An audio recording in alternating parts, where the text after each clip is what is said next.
Мен ушул мүмкүнчүлүктөн өзүңүз көтөрүп калдыңыз, пайдаланып айтат. Ушул теле эрөөлгө келбей койгондорду эл өз баасын берсин. Азыртадан баштап билип турам, келбей коюшат. Кечеде дагы бир азамат келбей койду. Эмне үчүн ушул бардык эл аралап жыйын өткөргөндөрдү биз 3 партия, бүтүн Кыргызстан, Аалам, Арнамыз 3 партия биригип мыйзам сунуштадык эле шайлоо жөнүндө. Адилет министрлигинде четке какты, жогорку кеңешинде четке какты. Эмне дедик эле биз? Моундай көрүнөк жарнактарды илүүгө тыюу салынат. Ар бир талапкер барып алып элдин башын айландырып жыйын өткөргөнгө тыюу салынат. Эң эле кеминде болбоду дегенде 15-20дан кем эмес теле эрөөл, теле дебат, теле таймаш.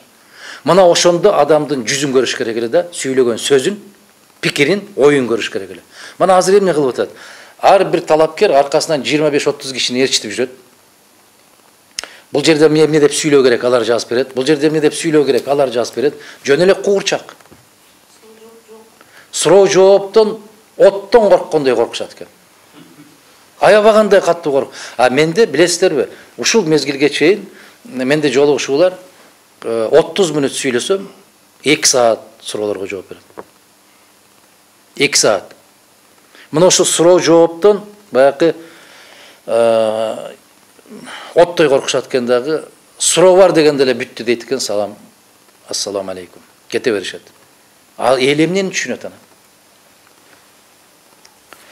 Кудай буйрса, эрте кечпи биз ошол мыйзамды алышыбыз керек дагы. Момундай жапайы жыйындар бизде гана калды Кыргызстанда. Бардык маселе теледебатта чечилет. Америкада деле, Россияда деле көрүп атасыздар, күндө теледебат аларда. Соловьевдун көрсөтүүсү түшүнгөн кишиге күндө теледебат.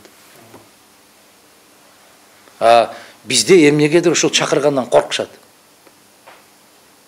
Ошондуктан КТРнан, ЛТРнан кантип чыгам мен деп кайра өзүнөн суроо бердим. Кантип төлөп берем мен 70 миңди?